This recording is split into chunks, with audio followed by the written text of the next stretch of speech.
What's up? What's up? Name's Nova Redacted. I kind of break down mechanics in games.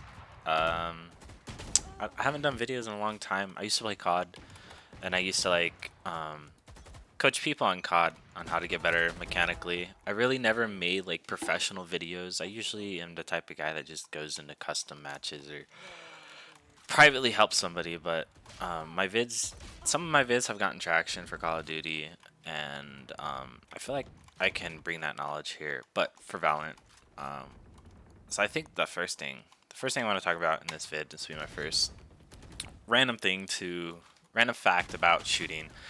A lot of these aim trainers, aim vids, they all tell you about your mechanical limitations, but they don't tell you about your physical limitations. And I think there's a big part about learning to aim, and it's a balance of physical and mechanical. So we'll start off with this. You have a dominant eye. Some people are cross-eye dominant, some people are left-eye dominant, and some are right-eye dominant. I'm left-eye dominant. Cross-eye dominant means I don't know if that's the right term, but people who have just equal like dominance in their eyes. But like there is something that happens. Like even though you're on a computer and your screen's right in front of you, your eye dominance does affect your aim. A lot of people don't know that they do this, but have you guys ever noticed when you go to shoot somebody, it's like everything that just happens while you're tracking, they just go out of focus. It's like everything goes out of view. It's like a blur. I'm not talking about the image is a blur. I'm talking about the information that just happened. Everything that your mind just tried to process, it's like it disappears. You don't remember shit. And it's like, why? It's because you're switching dominance with your eyes. You're trying to look through your right eye. You're trying to look through your left eye. You're not noticing your brain doing this. You can train your brain while playing FPSs to look through just one eye. So right now, where I'm going with this first is, if these are two marks, hold on. If I'm aiming right now, me centered with my screen, where my eye sees my left eye dominant eye sees. Let's hold on. Let's go to a regular. Let's go to a practice range, because DM is not where it's at to explain stuff sometimes. All right. Now, theoretically, when somebody sits at their screen, the crosshair is a center, right? You're looking at the center of your screen, but where is your eye naturally resting? Right now, my eye isn't naturally, like when I just look through my dominant eye is actually biased towards here. That's where I'm looking. So a lot of people, when they're shooting people, you notice a lot of people, they'll shoot ahead. So me, if I'm not centered correctly or I'm not using my eye correctly, I'm shooting ahead of the target. And I'm shooting ahead of the target because, like I said, my point of aim naturally is right here, not where my crosshair is currently sitting. It's right here. Like, yes, I'm just showing it for purposes. So what you need to do is you need to move your chair to the right so that your natural, where your dominant eye sits, is on the center of your screen.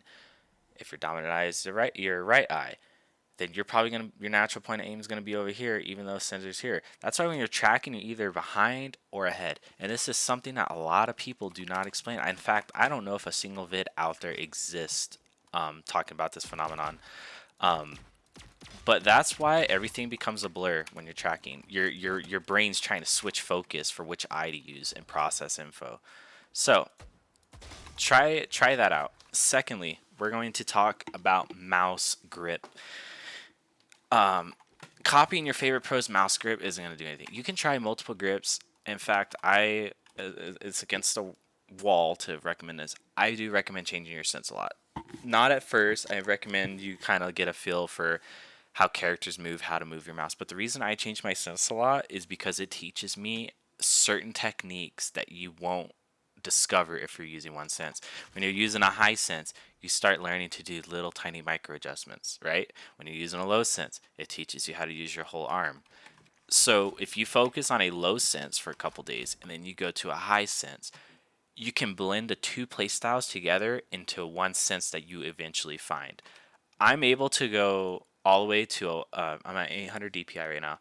I'm able to play all the way from a 3.5 all the way to 1.0 consistently. I know that sounds crazy, but I use a different technique every time. I can go back and forth. Um, but where I'm going with this whole mouse grip thing is when it comes to shooting, have you guys ever noticed as well, when you start shooting, it's like you start aiming too slow, right? So your tracking beforehand's fine. And then when you start trying to shoot, you're still tracking at the same speed that the character's moving, but your crosshair is now off. The reason that happens is because when you go to shoot, you're flexing your muscles in your index finger. When you flex your muscles in your index finger, your range of motion, all that muscle memory you just developed for that sense, it goes out the window. Because one, your grip just tightened, which means your natural range of motion just changed. Your muscle memory just went out the window. So what you need to do is you need to look at a character and you need to track it. And then when you act like you're going to shoot, if your aim slows down, if your aim starts going down, up, or random direction, like just smooth. You don't need to be on target perfect. You can be behind the target. Why isn't it moving? And just practice and act like you're going to tap your fire button. If when you go to tap your fire button, your aim slows, you need to readjust where your index finger is. You need to readjust your grip or something. You just need to find a more relaxed way so that when you press down and click, your whole palm, muscles, your tendons, everything is not flexing in your finger. There should be no change in the amount of tension in your hand when you go to click. That's where a lot of people choke. And it also can affect your aim in clutch situations because sometimes people do fine. They don't have this problem, but they do when they're in a clutch situation because they tunnel vision and hyper focus. So if you choke in 1v1s a lot or just like when you're kind of overthinking, that's why you need to relax the muscles in your hand. Relaxing the muscles in your hand is the biggest tip that somebody can give you, and I don't think I've ever heard it mentioned once. Third tip, when it also comes to mouse grip, when you're watching these pros hand cams and stuff, I bet a lot of you are trying to, if you're that analytical as I am, it probably appears to you like they have like their wrist is parallel to their desk, so their wrist is resting on their desk like in a perfect like fashion.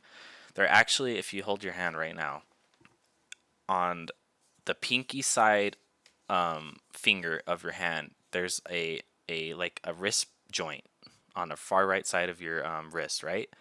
What they're actually doing is they put their wrist on the mat, right? And then they grip their mouse. So that ball joint right there, I don't know the correct terms, that's actually the thing resting. So when you do that, it becomes so much easier to use. You don't have the path of resistance of your wrist now, because when I put my whole wrist flat on the desk, my aim goes to shit. I use that bone that kind of sticks out there on the right side of your wrist. I put that on the desk first, and I hold my hand up, or not my hand up. I tilt my hand over to the left, and then I grab my mouse. So that allows me to track better because I no longer have the resistance of my wrist flowing against me. Try those tips out. If this vid gets some traction, I'll just redo it with visuals, probably some editing. I'm very new to, I don't do editing. If you look at all my YouTube vids, I've never done editing. I always kind of freeball everything. But I think if I started putting more effort into the vids and showing visuals, that maybe they can gain traction. But the thing is, the advice I give is usually taken with a grain of salt because one, I don't have the credentials for it. I mean, people respect me in the community that do have massive channels that talk about this stuff, or in COD specifically, I had pros that respected my thoughts and how I broke down things. But the casual player doesn't care unless you have those credentials. So let's test this vid out. I'm gonna post it, and let me know if you have questions in the comments. If you want a one-on-one session with me, feel free to leave a comment. If you have any questions about something I explained that does not quite make sense, I will more than happily respond and help you out. Let's hope this hits the algorithm, guys. Thank you.